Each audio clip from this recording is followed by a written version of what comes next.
Hello लाडक्या बहिणींनो आणि लाडक्या ताईंनो, मुख्यमंत्री माझी लाडकी बहीण योजना आणि त्याचा 24वा हप्ता म्हणजे जून महिन्याचा हप्ता कधी भेटतो, कोणाला भेटतो याची आतुरता, उत्सुकता तुम्हा सर्वांनाच लागलेली आहे. पण लाडक्या बहिणींनो, जून महिना संपून गेला तरी सुद्धा तुमच्या अकाउंटला पैसे जमा झालेले नाही आहेत. तर आता अनेक वृत्तवाहिन्यांमध्ये चालू आहे, की 2 हप्ते एकत्र मिळणार का? जून आणि जुलै म्हणजे 24 आणि 25वा हप्ता एकत्र मिळणार का? सोबतच जी परत ई-के-वाय-सी आहे ती प्रक्रिया कधी सुरू होणार आहे? कारण की सरकारने बोललं होतं, की दरवर्षी जून महिन्यामध्ये नवीन ई-के-वाय-सी प्रक्रिया आम्ही सुरू करणार आहोत. पण जून गेला, आता जुलै सुरू झाला, तरी सुद्धा काहीही सरकारकडनं एखादी आश्वासन देण्यात आलेलं नाहीये, एखादी जी-आर काढण्यात आलेला नाहीये किंवा एखाद्या मंत्र्यांनी किंवा एखाद्या संत्र्यांनी किंवा एखाद्या आमदारांनी किंवा एखाद्या नामदारांनी काहीही इथे चर्चा केलेली नाहीये. तर मग ही कधी सुरू होणार आहे? सोबतच जी-आरला अजून किती दिवस लागणार आहे? कारण महिना संपून गेलेला आहे, तरी सुद्धा लाडक्या बहिणींच्या अकाउंटमध्ये पैसे जमा झालेले नाहीयेत. तर बघा, लास्ट टू लास्ट महिन्यामध्ये आपण जेव्हा बघितलं, तेव्हा 2 महिन्याचे पैसे एकत्र आलेले होते. तेव्हा लाडक्या बहिणींनो, आम्ही युट्यूबर्सनी इतका मोठा आवाज उठवला होता म्हणून ते पैसे झाले आहेत. तर जोपर्यंत आपण सरकारच्या विरोधात आवाज उठवणार नाही, तोपर्यंत आपले पैसे आपल्या अकाउंटला लवकरात लवकर जमा होणार नाही.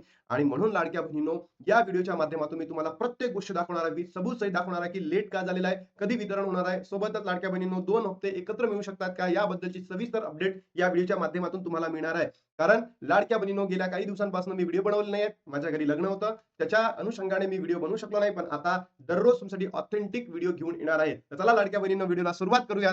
तर या व्हिडिओमध्ये मी तुम्हाला सांगणार आहोत, की जे जून महिन्याचं जे वितरण आहे ते तुम्हाला कधीपर्यंत होऊ शकतं. बघा, लाडक्या बहिणींनो, आजची तारीख आहे 1. आज वितरण होणार का? तर याचं उत्तर आहे नाही म्हणजे नाही. कारण वितरण होणं अपेक्षित होतं. जेव्हा वटपौर्णिमा होती, महिलांसाठी, बहिणींसाठी हा दिवस अत्यंत महत्त्वाचा दिवस असतो. त्या दिवशी ते स्वतः आपल्या पतीसाठी खूप मोठी वडाची पूजा करतात आणि त्याच्या माध्यमातून ते 7 जन्म आपल्या सोबत राहावे अशी ईश्वरचरणी प्रार्थना करतात. पण त्या दिवशी सरकारने, वटपौर्णिमेच्या दिवशी सरकारने कोणत्याही प्रकारची महिलांवर आशा दाखवलेली नाही आणि त्याच्या माध्यमातून अकाउंटला पैसे जमा झाले नाहीत. मग आता 1 तारखेला होईल का? याचं उत्तर आहे लाडक्या बहिणींनो, नाही म्हणजे नाही. कारण आता जी-आर आलेला नाहीये. मला तरी असं वाटतं तो जी-आर प्रसिद्ध होईल 9, 10, 11 या तारखांमध्ये. 9, 10, 11 या तारखांमध्ये जूनचा 24वा हप्त्याचा जी-आर प्रसिद्ध होईल आणि त्याच्यानंतर लाडक्या बहिणींनो, 13, 14, 15 या तारखांमध्ये तुमच्या अकाउंटला पैसे क्रेडिट होऊ शकतात. 13, 14, 15 मध्ये जूनचा हप्ता तुमच्या अकाउंटला क्रेडिट होईल. सोबत लाडक्या बहिणींनो, मग आता हा जो जी-आर आहे, अजून किती दिवस बाकी आहे? कारण की जी-आर 1 महिना संपला आहे. आता जुलै महिना संपेलच काही दिवसांमध्ये आणि सरकारने अजूनही वितरण दिलं नाही. याच्यामागे ही योजना आता विलंब का होता? याच्या मागचे 3 महत्त्वाचे कारणं समोर आलेले आहेत. बघा, अपूर्ण अर्ज पडताळणी म्हणजे ज्याही बहिण्यांची पडताळणी कंटिन्यूअस चालू होती, त्यांची अपूर्ण पडताळणी सुरू आहे. म्हणजे असं म्हणू शकतो आपण, की अपूर्ण अर्ज तुम्ही भरले होते, अपूर्ण ई-के-वाय-सी केली होती आणि पडताळणी झाली नाहीये. मग अशा बहिणींची आता पडताळणी करणं पुन्हा सुरू आहे. त्यानंतर दुसरं कारण आहे तांत्रिक अडचणी आणि प्रक्रिया. तुम्हाला माहीत असेल, की हे सरकार बोगस आहे, नालायक आहे, ढोंगी आहे, मतलबी आहे. या सरकारने या सर्व कारणांमुळे तांत्रिक आणि अडचणी आणि प्रक्रियेमुळे या योजनेचा जो विलंब आहे, खूप मोठ्या प्रमाणात करत आहे. तर सरकारने हे करणं अत्यंत म्हणजे चुकीचं आहे. हे सरकारने करायलाच नको. शासन स्तरावरील मान्यता आणि विलंब आणि तिकडे जे आपण सामाजिक आणि न्याय विशेष विभाग आहे, हा फायनान्स मिनिस्टरला जी-आर पाठवतो, की भाई आम्हाला पैसे द्या. मग फायनान्स मिनिस्ट्री अप्रूव्ह करतं आणि सरकारचं काम तर तुम्हाला माहीत आहे, की किती बोगस आहे, नालायक आहे सरकार हे. म्हणून याला सुद्धा विलंब झालेला आहे. तर लाडक्या बहिणींनो, काही काळजी करू नका. आता तुमचा आवाज बुलंद करण्यासाठी तुमचा दादा या ठिकाणी आलेला आहे. तर लवकरात लवकरच तुम्हाला या जो 24वा हप्ता आहे तुमच्या अकाउंटला जमा होण्याची दाट शक्यता वर्तवली जात आहे. सोबत लाडक्या बहिणींनो, जर तुम्ही बघितलं असेल, म्हणजे बघा, परत ई-के-वाय-सी कधी सुरू होणार? जर तुम्ही लास्ट इयरला जी-आर बघितला असेल, तर सरकारने म्हटलं होतं, की जून महिन्याच्या प्रत्येक वर्षाच्या जून महिन्यामध्ये आम्ही ई-के-वाय-सी प्रक्रिया सुरू करणार आहे. पण अजूनही झाली का? नाही. तर लाडक्या बहिणींनो, मला तरी असं वाटतं जुलै महिन्याच्या एंडिंगला काय होऊ शकतं? ही जी ई-के-वाय-सीची प्रक्रिया आहे पुन्हा सुरू केली जाऊ शकतं. जून तर गेलाच आता. जुलै महिन्याच्या एंडिंगपर्यंत ही ई-के-वाय-सी प्रक्रिया सुरू केली जाणार आहे. मग ई-के-वाय-सी कोणी-कोणी करायची आहे? तर सर्वच म्हणजे ज्या बहिणींनी लास्ट इयरला ई-के-वाय-सी केली होती त्यांनी सुद्धा, ज्यांनी ई-के-वाय-सी केली नाहीये त्यांनी सुद्धा, ज्या बहिणींनी ई-के-वाय-सी चुकली होती किंवा त्यांचा ई-के-वाय-सी मुळे लाभ बंद झालाय, त्या प्रत्येक बहिणींनी ई-के-वाय-सी करणं अनिवार्य आहे. अन्यथा तुमचा लाभ त्या ठिकाणी बंद केला जाईल. म्हणून लाडक्या बहिणींनो, कोणीही सांगत असेल, ज्या बहिणींची ई-के-वाय-सी झाली आहे त्यांनी ई-के-वाय-सी करू नका. पण ही जेव्हा ई-के-वाय-सी सुरू होईल तेव्हा प्रत्येक बहिणींनी ई-के-वाय-सी करणं अनिवार्य आहे. त्यानंतर लाडक्या बहिणींनो, जो या योजनेसाठी जो वितरणाचा विलंब झालेला आहे तो काय आहे? हे सगळे 3 कारणं तुमच्यासमोर आणतोय. बघा, पहिलं कारण आहे लाडक्या बहिणींनो, बनावट आणि अपात्र लाभार्थ्यांची छाटणी. योजनेचा गैरफायदा घेणारे अनेक बनावट अर्ज समोर आले होते.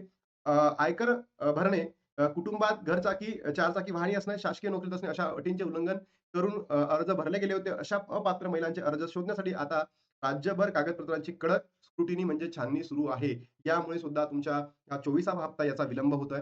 अपूर्ण ई-के-वाय-सी प्रक्रिया अनेक महिलांनी अर्ज भरले आहेत, परंतु त्यांची ई-के-वाय-सी प्रक्रिया अद्याप पूर्ण झालेली नाही. बँक खाते आधार कार्डची लिंक नसणे किंवा बायोमेट्रिक पडताळणी न झाल्यामुळे अशा खात्यांवर बँक हस्तांतरण करणे सुरक्षित नाही. यामुळे ही प्रक्रिया पूर्ण होईपर्यंत पेमेंट थांबवण्यात आलेले आहे.